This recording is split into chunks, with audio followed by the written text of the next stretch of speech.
Alone by Edgar Allan Poe. From childhood's hour I have not been as others were. I have not seen as others saw. I could not bring my passions from a common spring. From the same source I have not taken my sorrow. I could not awaken my heart to joy at the same tone. And all I loved alone.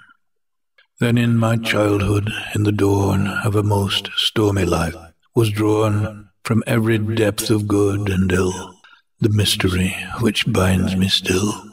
From the torrent to the fountain, from the red cliff of the mountain, from the sun that round me rolled in its autumn tint of gold, from the lightning in the sky as it passed me flying by, from the thunder and the storm and the cloud that took the form, when the rest of heaven was blue, of a demon in my view.